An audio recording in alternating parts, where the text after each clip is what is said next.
আমার আল্লাহ ডাক দিয়ে বলেন, এ সুলাইমান, সমস্ত নবীরা পৃথিবীর জমিনে নবীগিরি পাইছে আমার নবীর উসিলায়। আর আজকে তুমি সুলাইমান বলো তোমার মতো এত বড় নবী কি হবে? আমি তক্তাটা একটু কাট করে দিলাম, সাথে সাথে তক্তাটা কাট হয়ে গেল। সুলাইমান নবী তক্তার মধ্যে তাফা দিয়ে বলে, তক্তারে সোজা হয়ে যা, সোজা হয়ে যা। তক্তার জবান খুলে গেছে। তক্তা ডাক দিয়ে বলে, সুলাইমান নবী, এ সুলাইমান নবী, আমি সোজা আছি, তুমি সোজা হয়ে যা। নবী তো বুঝা গেছে। এ তক্তা নাম নাম তক্তা নামিয়া নামাইয়া সুলাইমান নবী পিছন দিকে তাকায় দেখে 50,000 সৈন্য একজনও নাই, সবাই মরে খতম হয়ে গেছে। রাজপ্রাসাদ ভেঙ্গে চুরমার হয়ে গেছে। সুলাইমান আলাইহিস সালাম দিশাহারা হয়ে গেছে, বিপদে পড়ে গেছি। তখনকার জমানায় সুলাইমান আলাইহিস সালাম বিয়ে করেছিল 298 জন। একটু জোরে বলা যাবে কি সুবহানাল্লাহ? 298 জন বিবি ছিল সুলাইমান নবীর। 298 নম্বর বিবির কাছে ওনার হাতের মধ্যে একটা আংটি ছিল, সিরি আংটি। আংটির মধ্যে ছিল লা ইলাহা ইল্লাল্লাহ মুহাম্মাদুর রাসূলুল্লাহ। এই আংটিটা ওনার বিবির হাতে দিয়ে গেলেন। বাথরুমের মধ্যে গেলেন, প্রস্রাব পায়খানা করবে, উজু করবে। এখানে একটা মাসলা শিকার বিষয় আছে বাজানরা। আমাদের সুন্নি জামাতের অনেক মানুষ যারা যুবকরা বিভিন্ন মাজারে যায়, রকেট আনে, রকেটের মধ্যে আয়াতুল কুরসি লেখা থাকে আর রহমান সূরা লেখা থাকে। যার মনে যেটা চাই সেই রকমের নেকলেট আনে, এটা গলার মধ্যে লাগায়। এটা যদি চোখে দেখা যায়, এটা নিয়ে কবির বাথরুমে যাওয়া কবিরা গুনাহ, কবিরা গুনাহ, কবিরা গুনাহ। হ্যাঁ, আপনার কবরের ভিতরে চোখে যদি আপনার কোরআনের কোন আয়াত না দেখা যায়, ওই কবরের ভিতরে পুরা কোরআন শরীফ থাকলেও আপনার কোনো সমস্যা হবে না। কথাটা বুঝাইতে পারছি বাজান? চোখে দেখা যাবে না, যেমন এক পৃষ্ঠা দিয়ে আল্লাহ লেখা, অন্য পৃষ্ঠা দিয়ে মোহাম্মদ লেখা। এইরকম ধরনের অনেকগুলা রকেট থাকে, যেই রকেটগুলা দেখতে দেখা যায় এইগুলা নিয়ে বাথরুমে যাওয়া কবিরা গুনাহ। এই জন্য নাম নবী হলো সুলাইমান, আংটি হলো আমার নবীর নামে। আয় হায় ধম থাকিতে সাধন কর, ধম সাধন কর, আল্লাহ আল্লাহ আল্লাহ দমে দমে জপরে নাম আল্লাহ আল্লাহ। ও দমের ঘরে আল্লাহ আছে, যেই জন তারে খুঁজা পাইছে। দমের ঘরে আল্লাহ আছে, যেই জন তারে খুঁজা পাইছে। মুর্শিদ কিবলা খুঁজা পাইছে, মুর্শিদ কিবলা খুঁজা পাইছে। মাহফিলের জস্তে জুলুস মাহফিলের ইসালে সাহাবের মাহফিলের সম্মানিত সভাপতি সাহেব জনাব মোহাম্মদ আব্দুল গনি আকন্দ সাহেব কেবলা, শিক্ষক নন্দীগ্রাম ইবতিদায়ী মাদ্রাসা, ইমাম ও খতিব নন্দীগ্রাম বিলপাড়া জামে মসজিদ। আজকের ইমানি নুরানি মাহফিলের প্রধান আকর্ষণ, আরে প্রধান বক্তা আলহাজ হজরত মৌলানা কারি সিরাজুল ইসলাম জিহাদি সাহেব কেবলা, মাদ্দা জিল্লাহুল আলিয়া বি বারাকাতিল্লাহি ফি হায়াতিহি।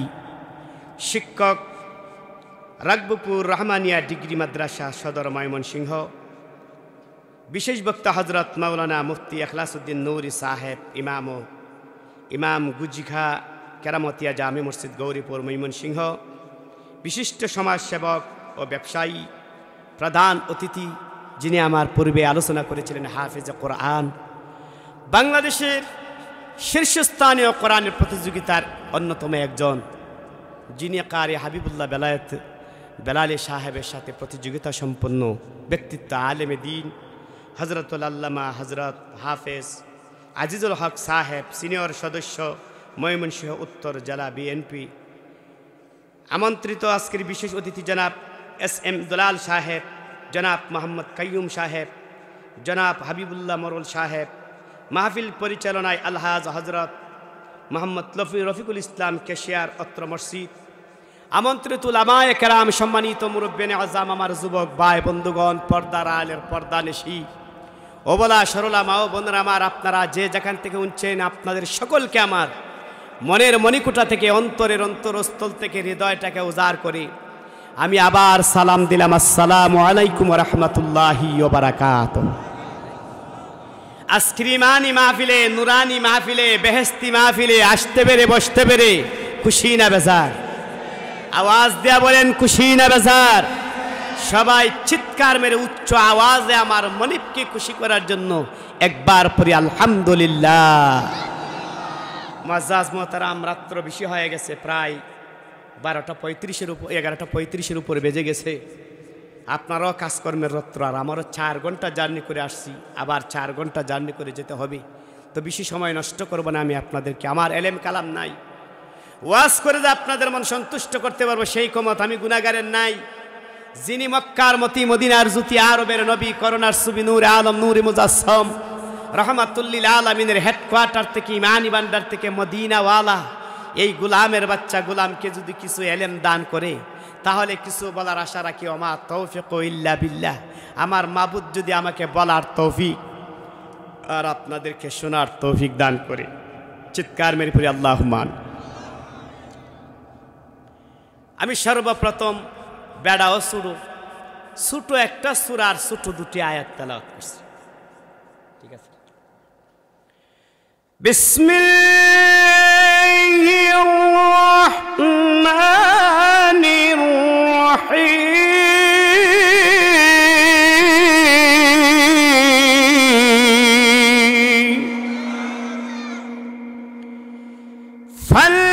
ফালইউবুদু রাব্ব হাযাল বাইত।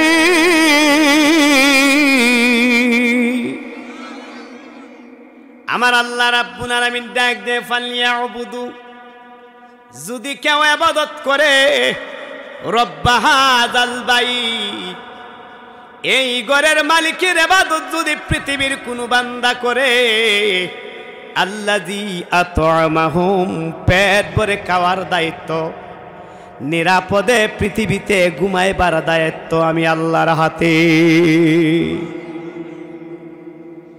আমার বন্ধুরা রে, এই নন্দীগ্রাম বিলপার জামে মসজিদের বয়স 32 বছর। আমি সুরে বলালি বললাম, এই মসজিদের বয়স 32 বছর না, এই মসজিদের ভিত্তিপ্রস্তর হলো আদম আলাইহিস সালাম পৃথিবীতে আগমন করার আরো 10,000 বছর আগে।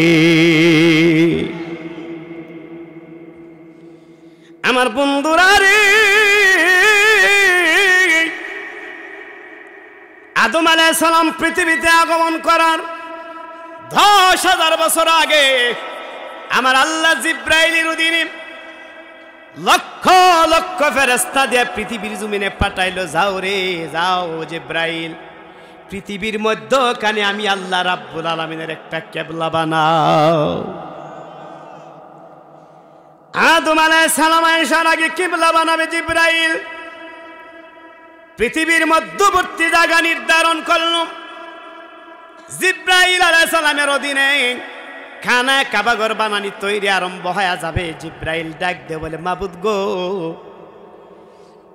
তোমার ঘর মসজিদ, তোমার ঘর কিবলা বানাইতে মশলা বানাইতে পানির দরকার লাগবে। আমার আল্লাহ জান্নাতুল ফেরদাউস থেকে জমজমের কুয়ার নহর দান করলেন পানির জন্য। একটু চিৎকার মেরে বলা যাবে সুবহানাল্লাহ। জান্নাত থেকে পাথর পাঠাইলো মাকামে ইব্রাহিম, ওই খানা খাবাগুর বানাইলো ফেরেশতারা। আমাদের দেশের অনেক হাজী সাহেবরা যাদের শত শতবার যাইবার নসিব হয়, কিন্তু কানা কাবাগরের দৈর্ঘ্য কত, প্রস্থ কত, উচ্চতা কত কেউ জানে না। কোরআন হাদিসের মধ্যে আমার আল্লাহর রাসূল মাপ দিয়া দিছে। এই খানা কাবাগরের দৈর্ঘ্য হলো ৬৪ হাত, খানা কাবাগরের প্রশস্ত হলো ৪৪ হাত, খানা কাবাগরের উচ্চতা হলো ১৬ হাত। এই কানা কাবাগরের বানানোর পর কিছু মশলা রয়ে গেল, কংক্রিট রয়ে গেল। কংক্রিট চিনেননি আপনারা? জিব্রাইল ডাক দিয়ে বলে, মাবুদ,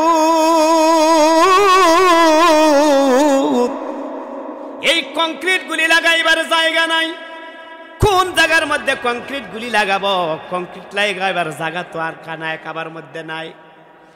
আমার আল্লাহ ডাক দিয়ে বলে, রে জিব্রাইল, কিছু কংক্রিটের মধ্যে তুমি লেখো আল্লাহ নামের, আল্লাহ রাব্বুল আলামিনের ৯৯ নামের মধ্যে জাতিবাচক নাম আল্লাহ। আমার বন্ধুর ৯৯টা নাম আছে, জাতিবাচক নাম মুহাম্মদ। কিছু কংক্রিটের মধ্যে লেখো আল্লাহ নাম, কিছু কংক্রিটের মধ্যে লেখো মুহাম্মদ। ওই আল্লাহর মুহাম্মদ নামের কংক্রিট গুলি তুমি ঢালার মধ্যে লইয়া, তোমার মাথার মধ্যে লইয়া কানা কাবাগরের উপরে ওইটা চতুর্দিকে ঘুরায় একটা ছিটকা দিয়া দাও। ওই কংক্রিট গুলি কোন কোন জায়গায় পৌঁছবে দায়িত্ব আমি আল্লাহর হাতে। আরেকটু আসতে বলেন সুবহান। ওই কংক্রিট গুলির মধ্যে আল্লাহ নামের কংক্রিট যে জায়গার মধ্যে পড়বে, আমার আল্লাহ ডাক দিয়ে বলি, রে জিব্রাইল, আল্লাহ নামের কংক্রিট যেই জায়গার মধ্যে পড়বে ওই জায়গার মধ্যে আমি আল্লাহ রাব্বুল আলামিনের ঘর মসজিদ উঠবে।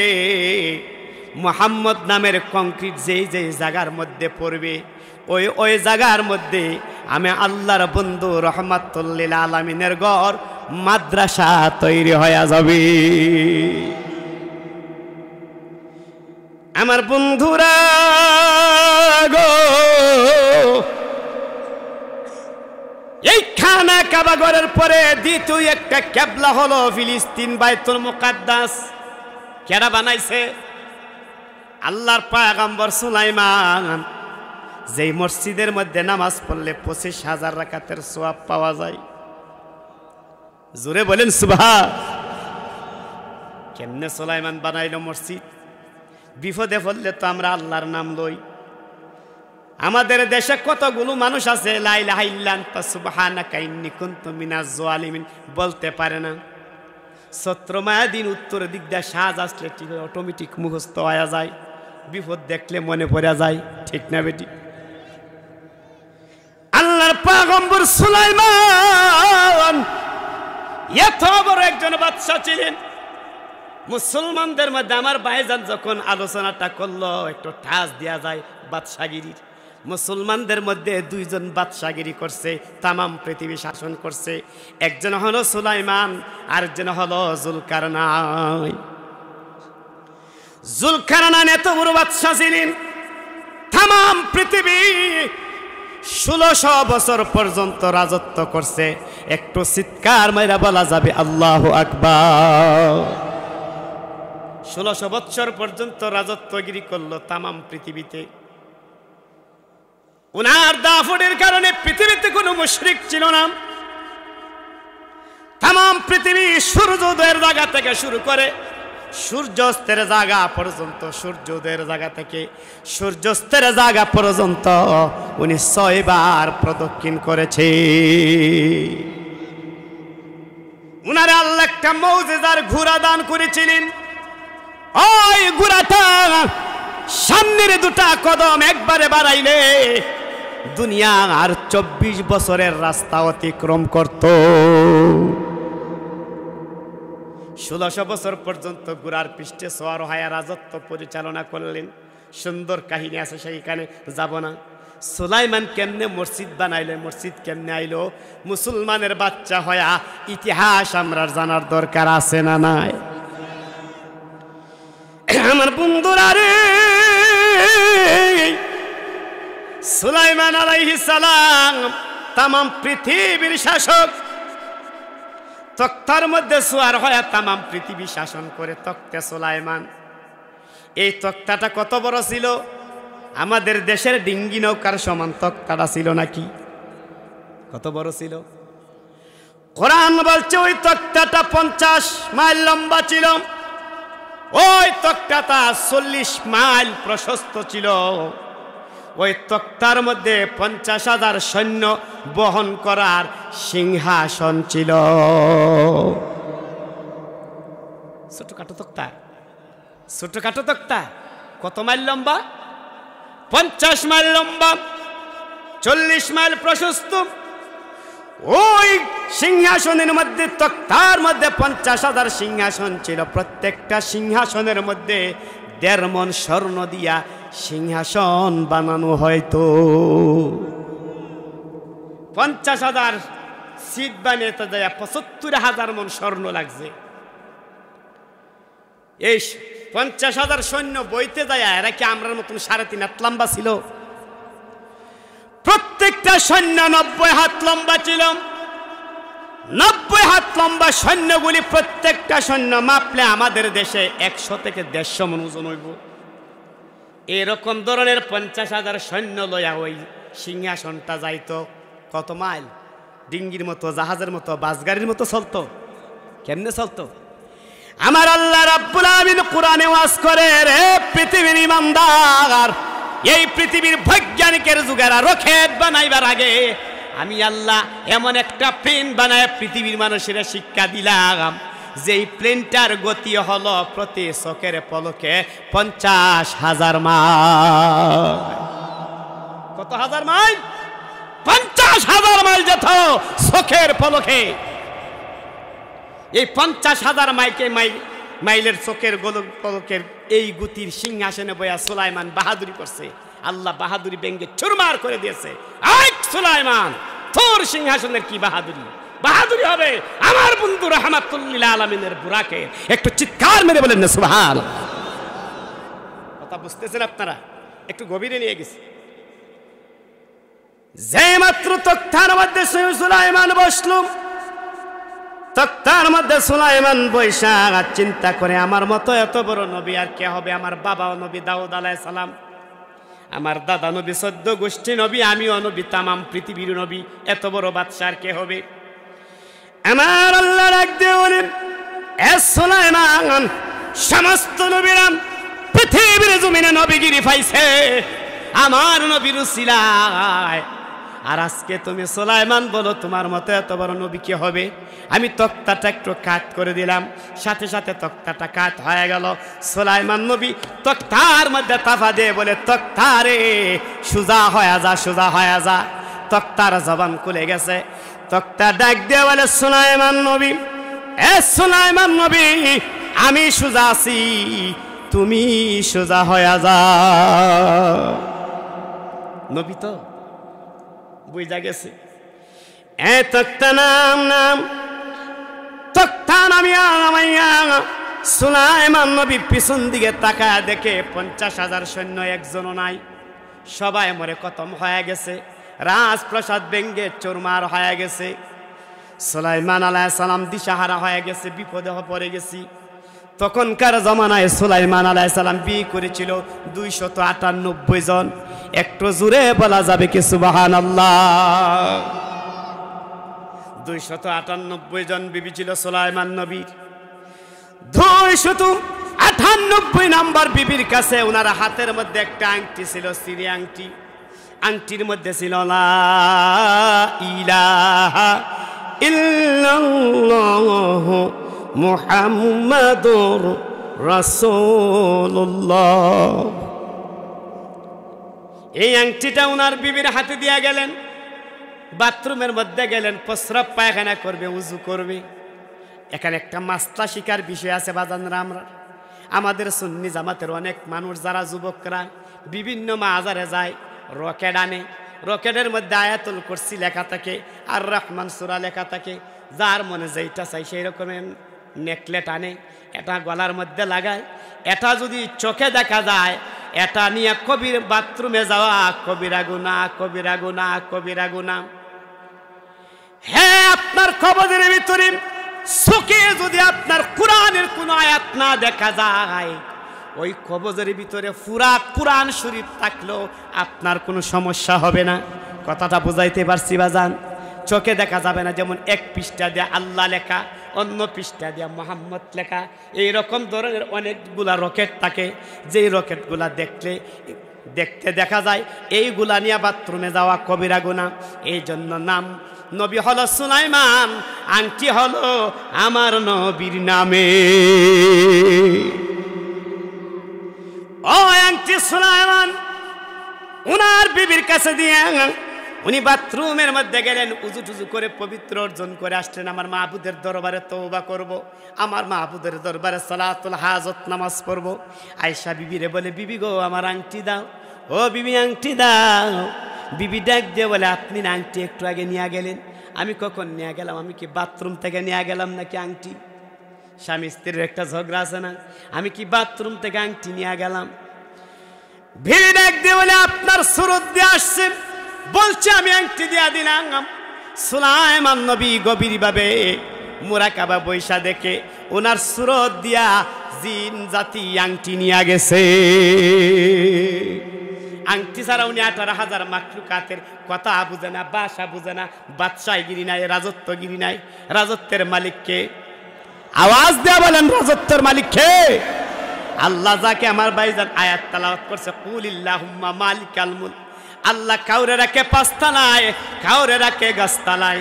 কেউ খুরমা ফোলাও বিরিয়ানি খায়া শেষ করতে পারে না, কারো ঘরে একটা মরিচ পোড়াও জুটে না। এটা হলো আমার মাহবুদের খেলা। একবার ভাবছিলাম এই আয়াতটা দিয়ে ওয়াজ করব, আবার ভাবলাম যে না ঠিক আছে, মসজিদ প্রসঙ্গে এই আয়াতটা দিয়ে ওয়াজ করলে করণ এবং চরম ধরনের আমাদের ওয়াজ আছে। আমার বাজানরা বন্ধুরা, আল্লাহর পয়গম্বর সুলাইমান আলাইহিস সালাম আংটি না পায়া নাকটার আর কপালটারে কলম বানায় আল্লাহর জমিনের মধ্যে সেজদা দিয়া কান্দে। গাফুরুর রাহিম নাম তোমার আল্লাহ হো আল্লাহ আহ সামিউ রে নাম তোমার আল্লাহ হো আল্লাহ। সুলাইমান নবী 12 বছর পর্যন্ত কাঁদতে কাঁদতে চোখের মধ্যে গা হয়ে গেছে। হঠাৎ করে একদিন তাহাজ্জুদের নামাজের সময় সুলাইমান নবী সিজদা দিয়ে কান্দে, মাওলা আমার বাবা ছিল বাদশা, আমিও ছিলাম বাদশা। তুমি মাওলা যদি আমারে বাদশাগিরি ফিরে দাও, আমি 2টা জিনিসের মানত আদায় করব। সুবহানাল্লাহ বলেন। আমাদের দেশে মানুষ বিপদ আপদে পড়লে মানত করে কি করে না? আমাদের দেশের কিছু কিছু মানুষ আছে অবুঝ মানুষ, যারা অশিক্ষিত মানুষ, শিক্ষা দীক্ষা যাদের একটু কম, তারা কবুতর বাঁচাইতে যায় অনেক সময় বৈশ মান্যা বয়া থাকে, ঠিক না বেটি? আল্লাহর রাসূল বলেছেন কাল হাসরের ময়দানে আল্লাহ রাব্বুল আলামিন ডাক দিয়ে বলবে, ও নবী, সমস্ত গুনাহগার উম্মতদেরকে শাফায়াত করার পারমিশন আপনারে দিলাম, কিন্তু 3 কিসিমের গুনাহগারকে শাফায়াত করবার পারমিশন আপনারে দেওয়া হবে না। আমি আল্লাহ রাব্বুল আলামিন নিজে তাদের বাদী হয়ে দাঁড়াইব। যারা মানত করে, মানত আদায় করে না, মসজিদের কালেকশনের সময় মারহাবা মারহাবা পাওয়ার জন্য বড় ডাক দেয়, পরে আর পাওয়া যায় না। আমার আল্লাহ ডাক দিয়ে বলেন, বড় ধরনের রোগের জন্য যদি মানত করে, রোগ বালা হয়ে গেলে আমার দরবারে মানত করে, বিপদে পড়লে মানত করে, বিপদ থেকে উদ্ধার হয়ে গেলে মানত আদায় করে না। আমি আল্লাহ রাব্বুল আলামিন ওই সব বান্দা বান্দিরে আমি আল্লাহ হাসরের ময়দানে ছাড়ব না, এদের হিসাব কিতাব হবে আমার সাথে। দ্বিতীয় নম্বর হলো, যে ব্যক্তি দুনিয়ার জমিনে সীমানা লড়াই, সীমানা উড়গায়। আপনার দেশ দা মনে হয় নাই আমরার দেশ দা আছে। সর্দাররা মাথার গাম ফাতাত ফালায়া মেয়ের দিকে জমি মাপা যায়, রাত্রে বেলা গিয়া জমির সীমানা উড়গায়া দেয় দেশের মধ্যে ফিতনা সৃষ্টি করার জন্য। আল্লাহ পাক কোরআনে বলেন, ওয়ালা তুফসিদু ফিল আরদ, সূরা বাকারা কয়েকটা আয়াত পড়ে। ফিতনা সৃষ্টি করে না, এদেরকে আমি আল্লাহ ছাড়ব না। তৃতীয় নাম্বার হলো যারা দুনিয়ার মধ্যে এক মুসলমান অপর মুসলমানের ভাইয়ের ইজ্জত নষ্ট করার জন্য তার স্ত্রীকে বাগায়া দেয়, তার নারীকে পরপুরুষের সাথে বাগায়া দিয়া তার মান সম্মান দুলাই মিশায়া দেয়, এই 3 শ্রেণীর মানুষের সাথে হিসাব হবে আমি আল্লাহ। এই কাজ থাকলে আমরা রাখা দরকার না সারার দরকার? আওয়াজ দিয়া বলেন, রাখা দরকার না সারা দরকার? আমার বন্ধুরা রে,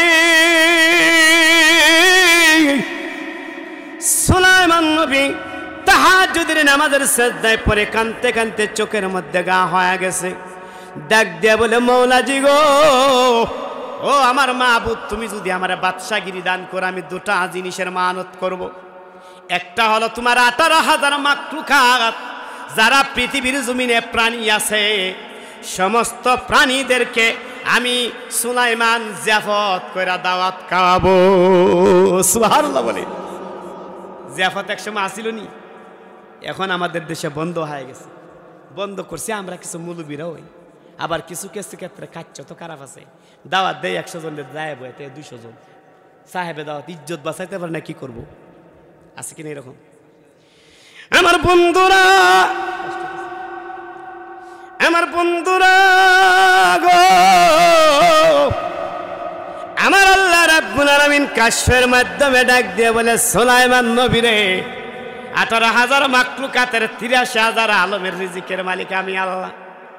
তুমি আমার প্রাণীদেরকে জিয়াফত করলা খাওয়াইবার জন্য। সুলাইমান নবী সিজদায় পড়ে ডাক দিয়ে বলে, আল্লাহ তুমি যদি আমারে পারমিশন দাও, তুমি যদি অনুমোদন দাও, তুমি যদি ইজাজত দাও, এমন একটা জিয়াফত করাইব তোমার 18,000 মাখলুকাত খাবে। একটু চিৎকার মেরা বলেন না মারহাবা। দ্বিতীয় নাম্বার হলো এমন একটা মসজিদ বানাবো যেই মসজিদের আয়তক্ষেত্র পৃথিবীর জমিনে কিয়ামত পর্যন্ত এত বড় আয়তক্ষেত্রের মসজিদ হবে না। এই মসজিদ লিয়া কিয়ামত পর্যন্ত যুদ্ধ থাকবে। একটু চিৎকার মেরা বলা যাবে কি সুবহানাল্লাহ? এটা কোন মসজিদ? ফিলিস্তিনের মসজিদ। তাই তোমার দাওয়াত খাওয়া সুন্নত, দাওয়াত সুন্নত রক্ষা করতে যায় ফরজ জীবন ছাড়তে পারতাম না, আমি চলে যাই। সুলাইমান নবী ডাক দিয়ে বলেন, এ মাছ যারে যা, তুই কায়া যারে মাছ তুই কায়া চইলা যা। ওই মাছটা তার বডিটা আংশিক বডিটা জমিনের উপরে তৈলা সুলাইমান নবীর খাবারের মধ্যে একটা টান দিল।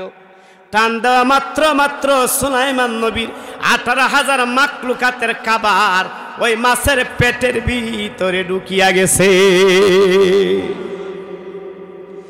সুলাইমান নবী ধারানো থেকে ধীরিম করে পড়ে গেল, সিজদা দেয়, কান্দে, মাবুদ একটা মাছের সব খাবার খায় ফেলছে, 18,000 মাখলুকাত কিভাবে খাবে আল্লাহ?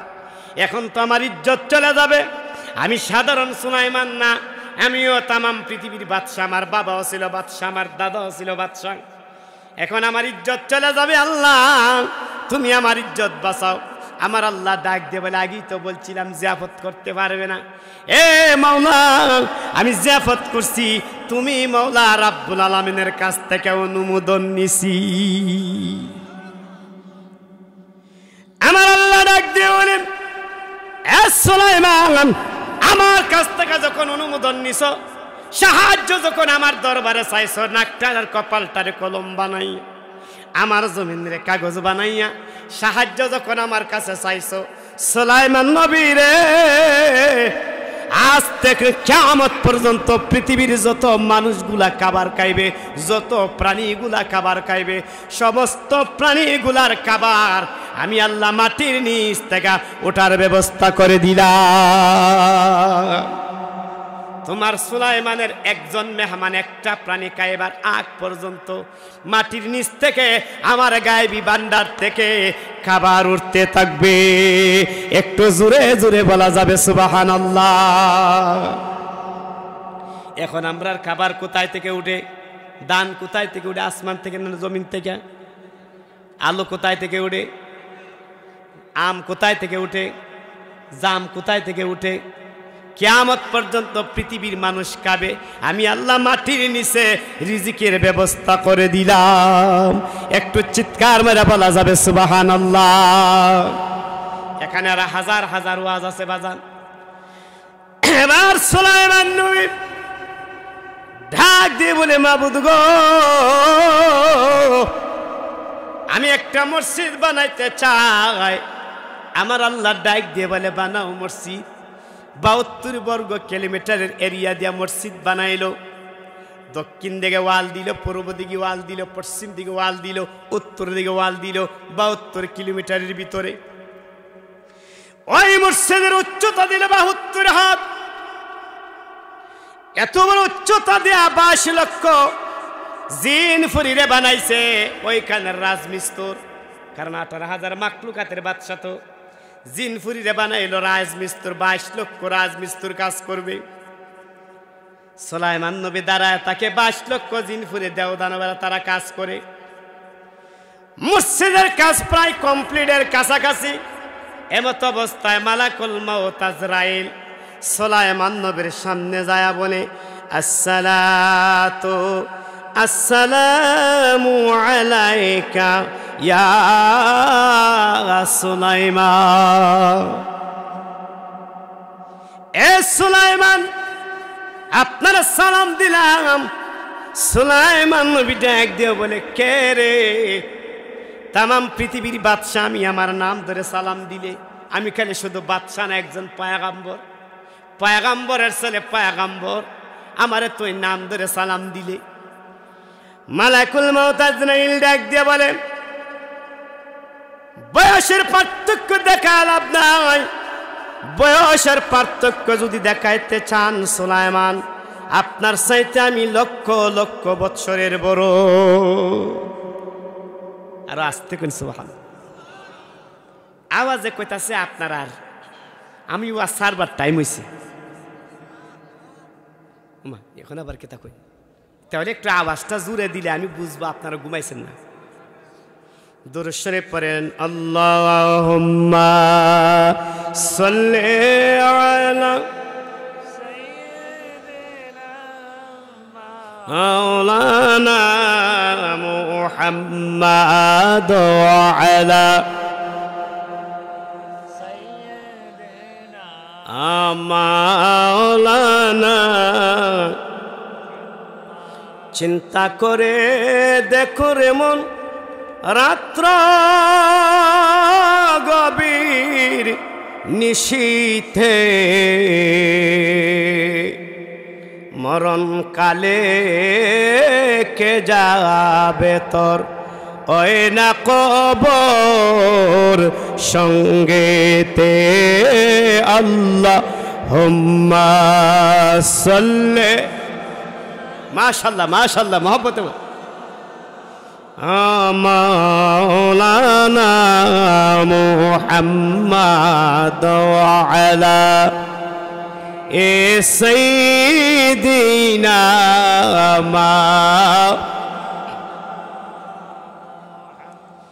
আমার বন্ধুরা, আল্লাহর পয়গম্বর সুলাইমান আলাইহিস সালাম যখন ডাক দিল মানান তাকে, আপনি ওমা ইসমুকা, কি আপনার নাম? ওমা তারিফুন, কি আপনার পরিচয়? আয়না তাজাহাব, কোথায় থেকে আসছেন, কোথায় যাবেন? আল্লাহর মহান ফেরেশতা মালাকুল মউত আজরাইল ডাক দিয়ে বলে, আমি হচ্ছি ইসমি আজরাইল। একটু জোরে জোরে বলেন না সুবহানাল্লাহ। আমি মালাকুল মউত আজরাইল। সুলাইমান নবী ডাক দিয়ে বলে, এখানে আসছেন কেন? দেখেন না আমি বাইতুল মুকাদ্দাস তৈরি করতেছি, পৃথিবীর দ্বিতীয় কিবলা তৈরি করতেছি। এখানে আসছেন কেন? তার কারণ কি? এখানে আসছেন কেন? একটু রাগান্বিত সুরে বলছে, মালাকুল মউত আপনার কাছে ঠিক আপনি চাইবে? মালাকুল মউত আজরাইল ডাক দিয়ে বলেন, আসছে তো অপরাধ নয়। হ্যাঁ মালাকুল মউত অপরাধ না। তুমি কি দেখতেছ না আমি বাইতুল্লাহ শরীফ তৈরি করতেছি, বাইতুল মুকাদ্দাস তৈরি করতেছি? মালাকুল মউত আজরাইল উত্তর দিল, হে সুলাইমান, আপনি বাইতুল মুকাদ্দাস তৈরি করেন না, জান্নাত তৈরি করেন। এটা আমার দেখার বিষয় না। টাইম হয়ে গেছে, আজরাইল আইসা হাজির হয়ে গেল। খালেদা জিয়ার মতন আর শেখ হাসিনার মতন ক্ষমতা ছিল? জিগাইবার আরে আমরা রে, এত বড় একজন পয়গম্বর হযরত সুলাইমান আলাইহিস সালাম ডাক দেয়, হে মাওলা, আমি তোমার বাইতুল মুকাদ্দাস তৈরি করার জন্য প্ল্যান করছি, প্রস্তুতি নিছি, বাইতুল মুকাদ্দাস তৈরি হচ্ছে। আমার আল্লাহ গায়েবের ভান্ডার থেকে আওয়াজ দিল, সুলাইমান নবী রে, বাইতুল মুকাদ্দাস তৈরি করার নিয়ত করছো, প্ল্যান করছো, করতেছো, নিয়ত করছো, আমি মাওলার দরবারে কবুল হয়ে গেছে। আজরাইলের ডাকে সাড়া দিয়া দাও, বাইতুল মুকাদ্দাস কমপ্লিট করার দায়িত্ব আমি আল্লাহ। আপনি মরে গেলে মসজিদ চলবে, ইমাম সাহেব মরে গেলে বাকি কাজ কমপ্লিট হবে। হয়তো 10 বছর আগে হতে পারে, পরে হতে পারে, কিন্তু আপনার টাইম নির্ধারিত টাইম। আমার বন্ধুরা গো, এমত অবস্থায় সুলাইমানের হাতের মধ্যে লাঠি ছিল। এই লাঠিটা দিয়া বাম হাত দিয়া এইভাবে হেলান দিয়া ডান হাতের শাহাদাত আঙ্গুল দিয়া বাইতুল মুকাদ্দাসের দিকে ফিরায়া শাহাদাত আঙ্গুল দিয়া ইশারা দিয়া বলে, হে দেওদানব জিনফরিরা, তোরা কাজ কর।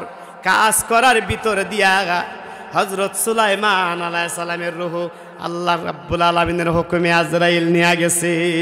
একটু জোরে জোরে বলেন না, ইন্না লিল্লাহি ওয়া ইন্না ইলাইহি রাজিউন। সুলাইমান নবী দাঁড়ায় রয়েছে। এক কিতাবের মধ্যে লেখা আছে, সুলাইমান নবী মৃত্যুর পরে 12 বছর পর্যন্ত দাঁড়ায় রয়েছে। এই ব্যাখ্যা করতে যাইয়া আমাদের মাযহাবের ইমামে আযম ইমাম আবু হানিফা রাহমাতুল্লাহ আলাইহি লিখতেছেন, পৃথিবীর ইমানদারেরা রে, সুলাইমান নবীর মৃত্যুর পরে আরো 12 বছর সময় লাগছে বাইতুল মুকাদ্দাসের কাজ কমপ্লিট করতে। ফেরেশতা জিন ফরিদের চোখের মধ্যে ফাঁকি দেওয়ার জন্য আল্লাহ রাব্বুল আলামিনের কুদরতে মৃত্যুর পরেও সুলাইমান নবীরে 12 বছর পর্যন্ত আমার আল্লাহ দাঁড়া করায়া রাখছে। আল্লাহ পারে কি পারে না? মরারে জিন্দা করতে পারে কি পারে না? আমার ভাইজান যে আয়াত তেলাওয়াত করছে, তারপরের আয়াত, তুখরিজুল হাইয়া মিনাল মাইয়িতি তুখরিজুল মাইয়িতা মিনাল হাইয়ি ওয়া তারযুকু মান তাশাউ বিগাইরি হিসাব। আল্লাহ মরারে জিন্দা করতে পারে, জিন্দারে মরা করতে পারে। এই আয়াত নাজিল হওয়ার পর সাহাবায়ে কেরাম বলতেছে, হুজুর এটা কেমনে, এটা তো বুঝি না, একটু আমার দেখায় দিন না। জোরে কর না সুবহানাল্লাহ। আমার নবী ডাক দিয়ে বলে, আমার সাহাবীরা শোনো, মনে করো মুরুগ জীবিত। মুরুগ কি? মুরুগ জীবিত, ডিম পারে মৃত। ডিম লড়তে পারে না, উঠতে পারে না, বইতে পারে না, হাঁটতে পারে না, খাইতে পারে না। ওই ডিমের মধ্যে যখন তা দেওয়া হয়, আল্লাহ রাব্বুল আলামিনের কুদরতে মরা ডিমের ভিতর থেকে ফুটফুটে সান আমার আল্লাহ বাহির করে। এই জন্য আল্লাহ তুলিজুল লাইলা ফি, দিনের ভিতর দিয়া রাত্র ঢুকায়, রাতের ভিতর দিয়া দিন ঢুকায়। তামাম পৃথিবীর প্রেসিডেন্টরা যদি মিলিয়া বলে আগামীকালকে শুক্রবার দিনের সূর্য ওঠা হবে না, থামবে নি? থামবে? আমার আল্লাহ যদি বলে সূর্য ওঠার আর দরকার নাই, আর উঠবে। নিয়ন্ত্রণ কার? আমার বন্ধুরা গো, এই জন্য আমার আল্লাহ রাব্বুল আলামিন মরারেও জিন্দা করতে পারে, জিন্দারও মরা বানাইতে পারে। পারে কি পারে না? 40 দিন নমরুদের আগুনের ভিতরে ইব্রাহিমরা রাখছিলেন কিনা? 40 দিন পর্যন্ত ইউনূস আলাইহিস সালামের মাছের পেটে ছিল কিনা? 40 দিন পর্যন্ত কুয়ার ভিতরে হযরত ইউসুফ আলাইহিস সালাম ছিল কিনা? কুদরতি খেলাকার? আওয়াজ দিয়ে বলেন, কুদরতি খেলাকার? মৌলা তোমার লীলা কেলা কেউ বোঝে কেউ বুঝে না। মৌলা তোমার লীলা কেলা কেউ বোঝে কেউ বোঝে না। আমার বন্ধুরা গো, আজকে সেই ফিলিস্তিনের কথা বললে হাজার হাজার কথা বাজান, সেই দিকে আমি যাইতাম না। ফিলিস্তিনরা রে কেন ইসরায়েলরা দখল করতে চায়? ইসরায়েলের পক্ষে আমেরিকা সমর্থন করে, ইসরায়েলের পক্ষে ইন্ডিয়া সমর্থন করে, ইসরায়েলের পক্ষে চায়নারা সমর্থন করে, পশ্চিমা দেশেরা ইসরায়েলের পক্ষে সমর্থন করে, মুসলমানের পক্ষে কেউ সমর্থন করে না। ঠিক না বেটি? কেন করে না? মুসলমানরা দাবি হলো সুলাইমান আমরা নবীদের, আমার নবীর ভাই, সুবহানাল্লাহ বলেন, নবীরা ভাই ভাই। সুলাইমান নবী ও নবী, আমরা নবী ও নবী। সুলাইমান ও মুসলমান, আমরা নবী ও মুসলমান। ইমানদারের ইমান, আমরা নবী। ওই সুলাইমান নবীর বাইতুল মুকাদ্দাস ইমানের সূত্রে আমরা পাও না। ইসরায়েলরা বলতেছে সুলাইমান ছিল আমরার গোষ্ঠী, মুসা নবী ছিল আমরার গোষ্ঠী, ঈসা নবী ছিল আমরার গোষ্ঠী। কারণ মুসা নবী চলে যাওয়ার পর উম্মত পথভ্রষ্ট হয়ে গেছে, ঈসা নবী চলে যাওয়ার পর উম্মত যীশু খ্রিস্টের পূজা করে। কথাটা বুঝাইতে পারছি? এই জন্য সমস্ত নবীর উম্মতরা পথভ্রষ্ট হয়ে গেছে। একমাত্র আখির জামানার নবীর উম্মতেরা নবীর দিকে তাকাইয়া নবীর মহব্বতে আল্লাহর কুদরতে ধর্ম ধরে রাখছে। ওয়ারিস সূত্রে আমরা বাইতুল মুকাদ্দাসের ওয়ারিস সূত্রে আমরা পাওনাদার, আর তারা বলে বংশ সূত্রে আমরা পাওনাদার। কথাটা বুঝাইতে পারছি? এই জন্য মারামারি। সুলাইমান নবী বলে এটা নিয়ে যুদ্ধ হবে কিয়ামত পর্যন্ত। একটু জোরে জোরে বলা যাবে মারহাবা। কষ্ট হইতেছে আপনার কাছে? আমার বন্ধুরা রে, আল্লাহর রাসূল বলেন ওই মসজিদের ঘরের পাশে যারা থাকবে, আশেপাশের পার্শ্ববর্তী বাড়ির যারা থাকবে, তারা দুনিয়ার সংসারিক দিক দিয়ে একটু দুর্বল থাকবে। তারা বেশিরভাগ মানুষ গরিব থাকবে। কেন গরিব থাকবে? রাসূলের হাদিস, গভীর মনোযোগ দিয়া শুনেন। মসজিদের আশেপাশের মানুষ গরিব থাকবে, অধিকাংশ মানুষ। এই জন্য গরিব থাকবে, মসজিদের পাশে আজান পড়ার পর মসজিদের আদবতা তারা রক্ষা করবে না, জামাতে সঠিকভাবে নামাজে আসবে না। এই জন্য আল্লাহর মসজিদ তাদের উপর বদদুয়া দেয়, লানত দেয়, তারা গরিব হয়, অভাবে থাকে। আমার বন্ধুরা রে, আল্লাহর রাসূল বলেন আজান পড়ার পর যেই ব্যক্তি সবার আগে মসজিদের মধ্যে ঢুকবে, তার আমল নামায় একটা উট সদকা করার সওয়াব দান করা হবে। যেই ব্যক্তি দ্বিতীয় নম্বরে যাবে, তার আমল নামায় একটা গরু সদকা করার সওয়াব পাওয়া যাবে। যেই ব্যক্তি তৃতীয় নম্বরে যাবে, তার আমল নামে একটা দুম্বা সদকা করার সওয়াব পাওয়া যাবে। যেই ব্যক্তি চতুর্থ নম্বরে যাবে, তার আমল নামে একটা ছাগল সদকা করার সওয়াব পাওয়া যাবে। যেই ব্যক্তি পঞ্চম নম্বরে যাবে, তার আমল নামে একটা মুরগ সদকা করার সওয়াব পাওয়া যাবে।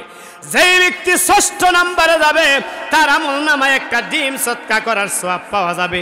এইভাবে শুক্রবার দিন ইমাম সাহেবরা যখন খুতবায় বসে যায়, তখন ফেরেশতারা, রহমতের ফেরেশতারা দরজায় থেকে সংখ্যা লিখতে থাকে, কার পরে কে আসছে, কার পরে কে আসছে, কার পরে কে আসছে। কলিমুদ্দির পরে সলিমুদ্দি আসছে, সলিমুদ্দির পরে বসরুদ্দি আসছে। First class, second class serial লিখতে থাকে। ইমাম সাহেব যখন খুতবায় মিম্বরে বসে যায়, খুতবা শোনা ওয়াজিব, লেখালেখি বাদ দিয়া তারা খুতবা শুনতে থাকে। তারপরে যারা মসজিদের মধ্যে যাবে, জুমার নামাজের সওয়াব পাবে, জুমার নামাজের সওয়াব পাবে, লিস্টিভুক্ত পুরস্কার প্রাপ্ত হবে না। কথাটা বুঝাইতে পারছি?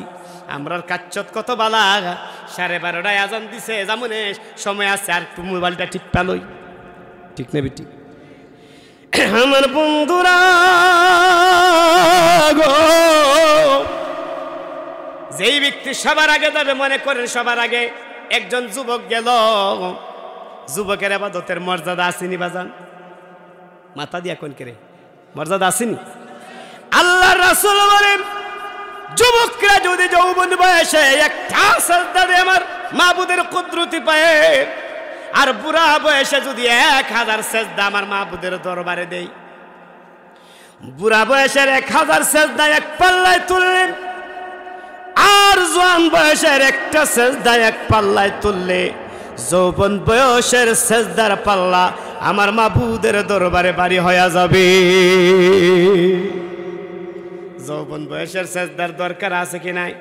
আমার ভাইজান মাহমুদ ভাই বলছে, আল্লাহ ভাইজান কয়েকজন জীবনের রিস্ক নিয়ে এই মসজিদ করলাম, সেক্রেটারি সাহেব নিজের খুরাকের জমিন পর্যন্ত বন্দুক দিয়া কোনো রকমের মসজিদ দ্বারা করাইলাম। দায়িত্ব কি দু একজনেরই নাকি আমরা সকলের? আওয়াজ দিয়ে বলেন, দায়িত্ব কি দু একজনের না আমরা সকলের? মনে মনে ভাইবেন না আপনার কাছে কালেকশন করে মিলে উঠতে যাবেন গিয়া, হয়তো দু একজনের প্রস্রাব পায়খানার হাজত তো থাকতে পারি। ঠিক ঠিক আমার বন্ধুরা গো, আমার বন্ধুরা, একজন জোয়ান মানুষ যদি প্রথম কাতারে বসে, এমপি সাহেব, মন্ত্রী সাহেব, এত বড় ব্যবসায়ী মানুষ এখানে বসে মুরব্বীরা তোয়া ফাঁসে যা, কথা বলার অধিকার আছে? অধিকার নাই, অধিকার নাই। কিন্তু আল্লাহর রাসূল বলেন, ওই যুবক যদি মুরব্বীরে সম্মান কইরা, শিল্পপতির মেম্বার চেয়ারম্যান রে সম্মান কইরা, মর্যাদা কইরা সামনে জায়গা দে, ওই যুবকের আমল নামায় সওয়াব হবে ডাবল। আল আদাবু ফাওকাল আবিদ। সম্মান করার কারণে, আরেকজনের ইজ্জত করার কারণে আল্লাহ পাক তার ইজ্জত আর ডাবল বাড়ায় দিবে। প্রথম কাতারের সওয়াব তার কমবে না। এক হাদিসে আছে প্রথম কাতার ফেরেশতাদের কাতার, আরেক হাদিসে আছে প্রথম কাতার হলো জান্নাতীদের কাতার। আল্লাহর নবী রাহমাতুল লিল আলামিন এই ওয়াজ করা মাত্র সাহাবায়ে কেরামদের মধ্যে প্রতিযোগিতা আরম্ভ হয়ে গেল, কে আগে আসে। 20 মাইল 30 মাইল দূর থেকে মসজিদে নববীর মধ্যে আমরা নামাজ পড়তে আসি, কিন্তু মদিনাবাসীর আগে মসজিদের ভিতরে ঢুকতে পারি না, তারা কাছে। নবীর এই ওয়াজ শোনা মাত্র সাহাবায়ে কেরাম দূর থেকে বাড়িঘর দর ভাঙ্গা আইসা মসজিদের সামনে ঘর বাঁধতে আরম্ভ করলো। আল্লাহর নবী ডাক দিয়ে বলেন, আরে আমার সাহাবীরা, এইখানে তোমরা ঘর বাঁধতেছে কেন? সাহাবীরা ডাক দিয়ে বলে, ইয়া রাসূলুল্লাহ, আপনি না ওয়াজ করলেন যারা মসজিদে সবার আগে ঢুকে তাদের আমল নামায় উট সদকা করার সওয়াব পাওয়া যায়। নবীজি গো, 10 মাইল 15 মাইল দূর থেকে আইসা মক্কাবাসী মদিনাবাসীর আগে মসজিদে ঢুকতে পারি না, এই জন্য মসজিদে ঢুকার জন্য মসজিদের পাশে বাড়ি বানাইলাম। আমি আমার এই 54 বছর বয়সের জিন্দেগিতে বাস্তবতার অভিজ্ঞতায় আমি অনুভব করতে পারলাম, মানুষ তাড়াতাড়ি গাড়ি তুলবার লাগি রাস্তার পাশে গিয়ে বাড়ি বানায়, কিন্তু তাড়াতাড়ি মসজিদে যাওয়ার জন্য মসজিদে যায় আর মসজিদের পাশে যায় বাড়ি বানাইছে, এটা আমার চোখে আজও পড়ে নাই। ভাইজান ঠিক আছে নি? মসজিদে তাড়াতাড়ি আজান দিলে সবার আগে যায় ঢুকতে পারো, মসজিদের কাছে ঘরটা বানায় যাতে 5 ওয়াক্ত, এক ওয়াক্ত নামাজও যাতে আমার মসজিদ ছাড়া মিস না হয়, এরকম ধরনের একটা ইতিহাস আমার চোখে আজও পড়ে নাই। আমার বাজানেরা বন্ধুরা, আল্লাহর নবী রাহমাতুল লিল আলামিন ডাক দিয়ে বলে, সাহাবীরা রে, মসজিদের সামনে এসে ঘর বাঁধতেছে কেন? তার কারণ কি? সাহাবীরা ডাক দিয়ে, ইয়া রাসূলুল্লাহ, ইয়া হাবিবাল্লাহ, নবীজি গো, আপনি না ওয়াজ করলেন যারা মসজিদে আগে ঢুকবে তাদের আমল নামায় উট সৎকার সওয়াব পাওয়া যাবে। ওগো আল্লাহর পয়গম্বর, ভারী গর্দর সাইরা মসজিদের সামনে আসলাম আগে ঢুকার জন্য। আল্লাহর নবী ডাক দিয়ে বলে, সাহাবীরা, তোমরা যেইভাবে মসজিদের সামনে ঘর বাঁধতে আরম্ভ করছো, এমন একটা যুগ আসবে প্রতিযোগিতা করে মসজিদের দরজা পর্যন্ত মানুষ ঘর বাঁধা ফেলবে। এ আমার সাহাবীরা, মসজিদে আগে ঢুকার চাইতে যে যত দূর থেকে আসবা, প্রত্যেকের কদমে কদমে আমার আল্লাহ 70টা করে নেক দান করে দিবে। কয়টা নেক দিবে? 70টা করে নেক দান করা হবে। একটা নেক কত বড় জানার দরকার আছে না? একটা নেক কত বড়? আমার নবী ডাক দিয়ে বলে, সাহাবীরা রে, একটা নেকের পরিমাণ কত বড় তোমরা জানো? সাহাবীরা বলে, আল্লাহ জানে, রাসূল জানে। আরে এখানে গেলে আবার হাজার হাজার ওয়াজ আছে, নবী বলে জানে না। সাহাবীরা বলে, আল্লাহ জানে, রাসূল জানে, আর আমরা বলি আল্লাহ জানে, নবী জানে না। আমার নবী ডাক দিয়ে বলে, সাহাবীরা রে, একটা নেক কত বড় হবে? প্রথম আসমান থেকে শুরু করে পৃথিবী পর্যন্ত যে ফাঁকা জায়গাটা আছে, এই জায়গাটা বরাত করতে যত বড় জায়গার দরকার লাগে, এত বড় একটা নেক আমার মাওলার দরবারে। ওই নেকটারে যদি বৃক্ষ বানানো হয়, আমার সাহাবী আবু বকরের মতো সাহাবী, হযরত উমরের মতো সাহাবী, শেরে খুদা আলীর মতো সাহাবী 500 বছর পর্যন্ত যদি ঘোড়া দৌড়ায় যুদ্ধের ময়দানের মতো, 500 বছর পর্যন্ত ঘোড়া দৌড়াইলে একটা নেকের ছায়ার গাছটা তারা অতিক্রম করতে পারবে না। এইরকম ধরনের 70টা নেক দেওয়া হবে একটা কদমে। মসজিদে যাওয়ার দরকার আছে না নাই? আওয়াজ দেওয়া বলেন আছে না নাই? জামাতে যায় মসজিদে নামাজ পড়বে। জামাতে নামাজ পড়লে মন পরিষ্কার হয়ে যাবে। আর এই ভুল হয়েছে না, একমাত্র বিশুদ্ধ নামাজ পড়তে গেলে জামাতে পড়া যাবে। আপনি একা একা নামাজ পড়লে 3 রাকাত পড়া সালাম ফিরে এলেন 4 রাকাতের মধ্যে, আপনি কি ধরতে পারলেন? কিন্তু ইমাম ভুল করলে মুসল্লি ধরবে, মুসল্লি ভুল করলে ইমাম ধরবে, ঠিক না বেঠি? এই জন্য জামাতে যায় নামাজ পড়বে। জামাতে যায় নামাজ পড়লে কি হবে? এই হাদিসটা দিয়ে আমি আবার মসজিদে যাব, কষ্ট হবে আপনাদের।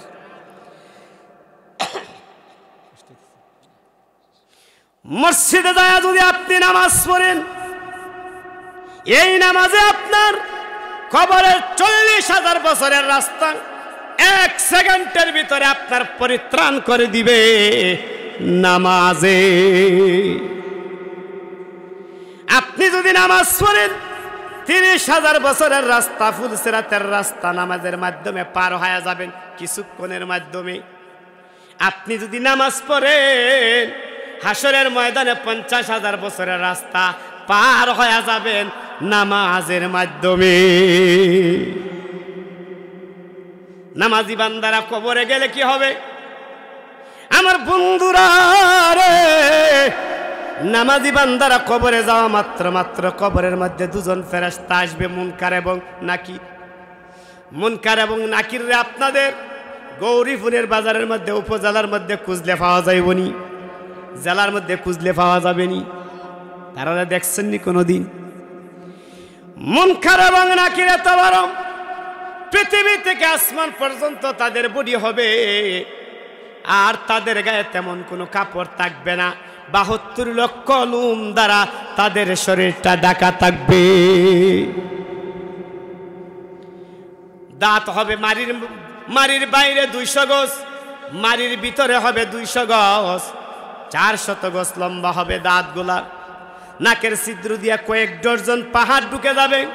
মুনকার নাকির কারো কবরের পাশে কইরা গলাটা কাশি দিতে দেরি হবে, বোঝা যাবে 7টা আসমান ভেঙ্গে বান্দার কবরের সামনে পড়ে গেছে। ওই মুনকার নাকিরের নখগুলি থাকবে দুনিয়ার 6 কিলোমিটার লম্বা। ওই নখগুলি দিয়া ইন করতে করতে করতে করতে করতে করতে দুনিয়ার উত্তর দিক দিয়া মাথার পাশে ঢুকবে। এমত অবস্থায় ওই বান্দার একটা আমল আছে, নামাজ তারে বাধা দিবে। কে তুমি এই কবরের পাশে ঢুকতাছো, মাথার পাশ দিয়া ঢুকতাছো, সাহস তো তোমার কম না। বাহির থেকে মুনকার নাকির আওয়াজ দিবে। আমরা মুনকার এবং নাকির এই মায়েতিরে প্রশ্ন করার জন্য কবরের ভিতরে ঢুকতে চাই। কবরের নেক আমল বাধা দিবে, নামাজ বাধা দিবে। না না না না, একান্দা আসা যাবে না। এই বান্দাটা তার মাথা দিয়া নাকটার কপালটারে কলম বানাইয়া আল্লাহর জমিন মসজিদের প্রতিদিন 5 বেলা সেজদা দিয়া সই কইরা আল্লাহ মনে গোলাম প্রমাণ কইরা দিছে। এখানদা নামাজের সেজদার জন্য আসা যাবে না। দুনিয়ার পশ্চিম দিক দিয়ে ডান হাতের নেক আমল বাধা দিবে, দুনিয়ার দক্ষিণ দিক দিয়ে বা ডান 2 হাতের নেক 2 পায়ের নেক আমল বাধা দিবে। আসতে পারবে না, আসবে কবরে পূর্ব দিক দিয়ে আসবে। একটু সুবহানাল্লাহ বলেন না। সেই দিকে আমি যাইতাম না বাজান, তাহলে মসজিদে আসার দরকার আছে না নাই? মাওলানা মুহাম্মদ وعلى آل سيدنا مولا। শোনো হে মুসলমান জাতি, নামাজ আপনার কবরের সাথী। নামাজ হবে নূরের জ্যোতি, নামাজ হবে জান্নাতের চাবি। আল্লাহুম্মা সাল্লি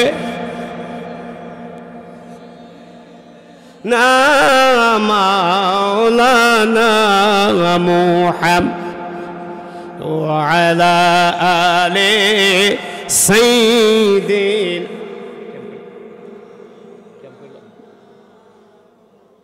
আমার বাজানরা কেউ আসেননি মসজিদের একটা দুইটা কোটি দিয়ে আসেননি কেউ আল্লাহর রাস্তায়?